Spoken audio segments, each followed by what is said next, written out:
श्री स्वामी समर्थ मंडळी, सोमवती अमावस्या आहे आणि या सोमवतीच्या अमावस्येच्या दिवशी काही गोष्टी, काही कामं तुम्ही करणं गरजेचं नाही. म्हणजे काही गोष्टी करायच्या नाहीत.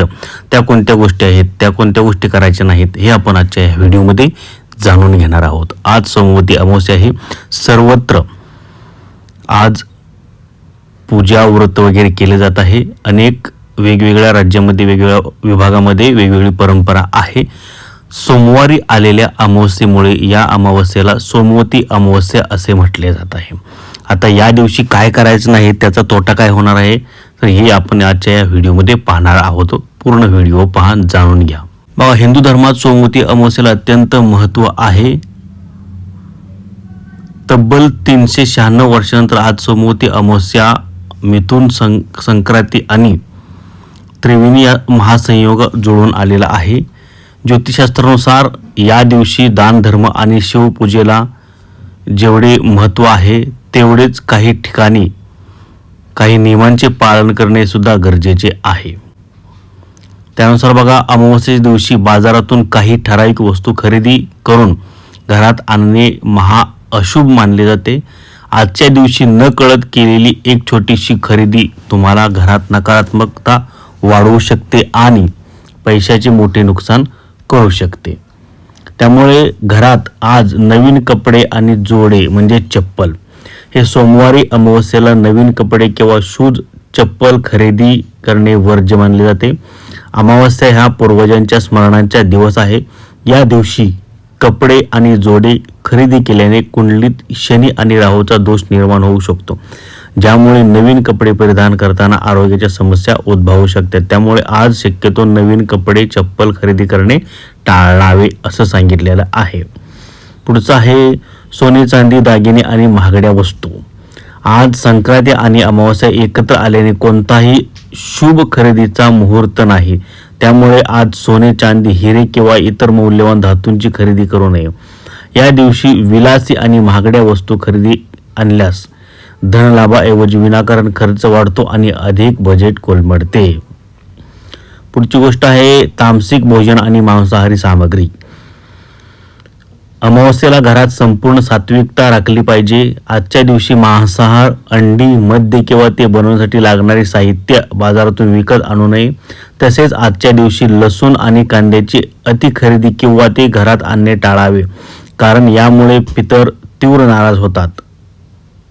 तर बघा, सोमवती अमावस्येला आणखी काय गोष्टी करायच्या नाहीत, तर सोमवती अमावस्ये दिवशी पितरांच्या आत्म्यांच्या शांतीसाठी पूजा आणि पिंडदान केले जाते. म्हणूनच या दिवशी पितरांबद्दल वाईट बोलू नये आणि त्यांना तर्पण द्यायला विसरू नये. सोमवती अमावस्येच्या दिवशी कुत्रे, गाय, कावळे यांना त्रास देऊ नये. या दिवशी या प्राण्यांना त्यांच्या पूर्वजांचा भाग म्हणून त्यांना अन्न दिले जाते, म्हणूनच त्यांना इजा करू नये. अमावस्ये दिवशी पिंडदान, तर्पण आणि श्राद्धासाठी पूर्वज वाट पाहत असतात.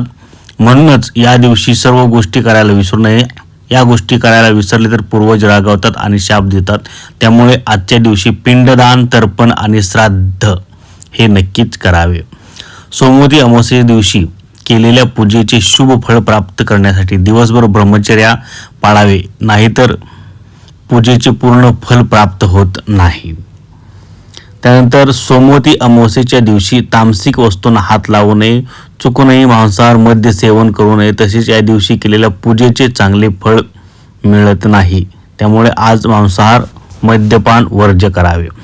सोमवती अमावस्येच्या दिवशी घराच्या स्वच्छतेकडे विशेष लक्ष दिले पाहिजे. घरात किंवा आजूबाजूला घाण पसरू नये, तरच परिसर आणि पूजा शुभ होते.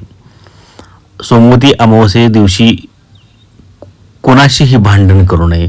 तसेच शिवीगाळ, अपशब्द, मत्सर, भेद, तिरस्कार करू नये.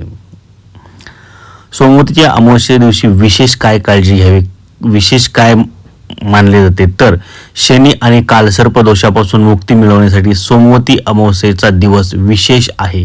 शनिदेवाच्या 7.5चे दुष्परिणाम टाळण्यासाठी सोमवती अमावस्येच्या दिवशी शनिदेवाला मोहरीचे तेल अर्पण करावे.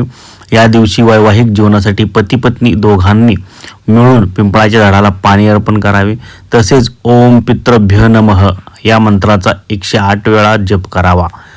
असे मानले जाते की यामुळे पूर्वजांचा आशीर्वाद मिळतो आणि पती पत्नीमध्ये समन्वय राखला जातो. आता सोमवती अमावस्येचा शुभ मुहूर्त काय आहे तर बघा, अमावस्येचा तिथी आरंभ 13 जुलै 2026 सोमवारी सकाळपासून आहे आणि अमावस्येच्या तिथीचा समाप्त 14 जुलै 2026 मंगळवार रोजी दुपारी आहे. स्नान आणि दानधर्मासाठी मुहूर्त आहे 13 जुलैला सकाळी 4:30 वाजल्यापासून ते 10:30 पावणे 11 पर्यंत आहे.